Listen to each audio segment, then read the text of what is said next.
that racial profiling by local, state, and federal law enforcement is a long-standing situation that's been going on in the United States of America for decades.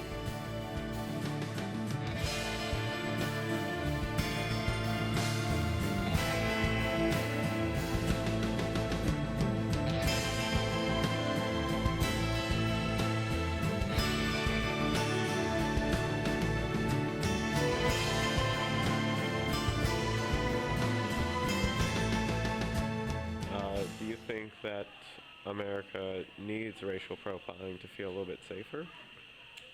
Good question. The threat to homeland security has been a constant in United States history. As far back as the Japanese internment during World War II, policies involving racial profiling have been enacted to address this threat. In 1968, Supreme Court cases such as Terry v. Ohio gave law enforcement the right to stop suspects without probable cause and to conduct search and seizure without violation of the constitutional Fourth Amendment. Right now, security issues around the border between the U.S. and Mexico led to the passage of SB 1070, where Mexican immigrant communities in Arizona have been targeted through the practice of racial profiling. Whether the threat to homeland security is real or not, whether it is a violation of equal rights, is a question that has plagued our country throughout its history. Let's examine two contemporary examples of racial profiling to get at the heart of the matter.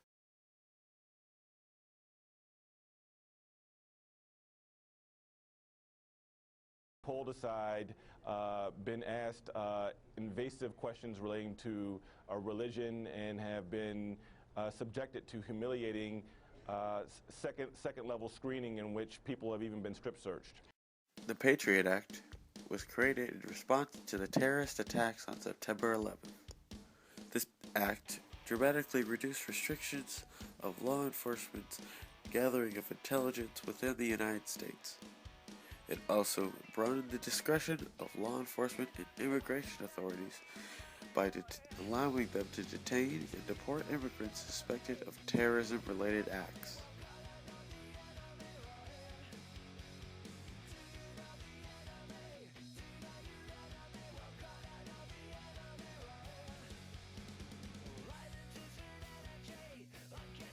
Officers do the same thing more with people of Middle Eastern descent because those were the people that attacked us during 9/11.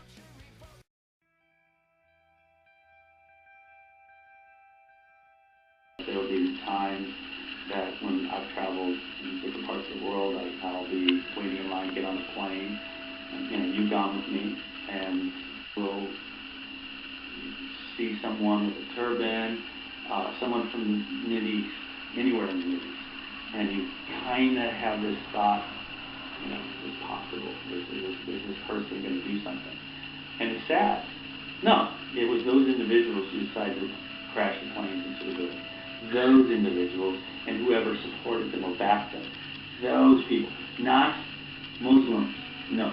So before 9/11, did you still have that fear if you saw a Middle Eastern? Because of 9/11? Yeah, because of 9/11, you kind of had this. I know that some local law enforcement agencies target individuals because they meet a certain, or they look a certain way, or they act a certain way, or they dress a certain way. I know that in Israel they use racial profiling to secure international flights and flights within Israel at their airports, and that has definitely increased their level of safety there. So there haven't been any attacks on the United States since 9/11. And I know that there have been attacks that have, or attempted attacks that have been thwarted. I don't know if racial profiling was used with that or not. So I would say if racial profiling was used with that, then that has made America safer. If racial profiling wasn't used to thwart those attacks, then racial profiling isn't needed to keep the United States of America safe. Yeah.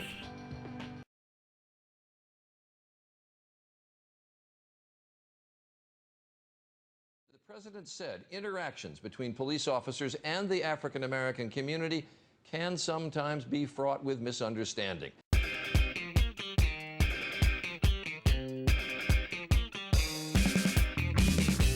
Hundreds have been arrested. Thousands have rampaged without penalty. We just don't have enough people to do it. So as soon as chase them away, we chase them away, they come right back. They have taken criticism, but today they're under fire, on the run, and trying mightily to keep up with an impossible situation. Keith Morrison, NBC News, Los Angeles. To Los Angeles today, it was just that common. Well, you'll notice about the bars, those bars don't seem to do much good. Not when there's enough people trying to tear them down, it seems.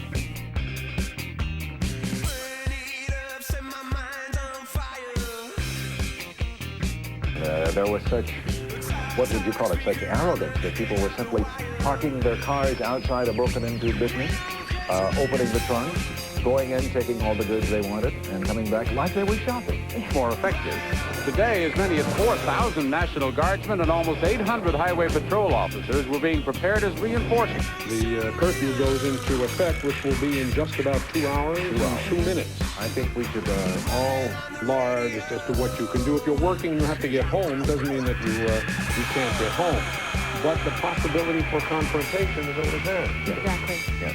Particularly if we've seen just about everything. And here, if you recall, this is the National Guard in their Humvee mobile units moving out from the staging area, making their presence felt. And, of course, that presence will become more and more prominent as the police came out, they saw a black man, and as soon as they saw me, it's like they wanted to arrest. They didn't even want to listen to what I had to say. Well, do that. But they just kept on beating him. What about the officers that were found not guilty? No, what they did to him, I believe they were guilty of excessive power. So I was out in Cerritos at my father's house, and I had just driven up in my car, which is subpar to a nice looking car, and my dad and I were in that car outside of his house, and the police stopped us and held us for 30 minutes outside his house, claiming that we broke into his house. So from this, are your views on racial profiling negative or positive? I mean, I still find it positive, because at the time, you know, even though my dad is African American and I'm half African American, at the time in Cerritos there was a lot of robberies and burglaries going around in my dad's neighborhood. So I'd rather, you know, the police stop 10 people and 9 times out of 10 what will happen is us, but as long as they still, you know, get that justice of that one burglar, that one robber, that one person who's breaking the law, I feel like it's the right thing to do. So in other words, you feel that it is necessary? Yeah.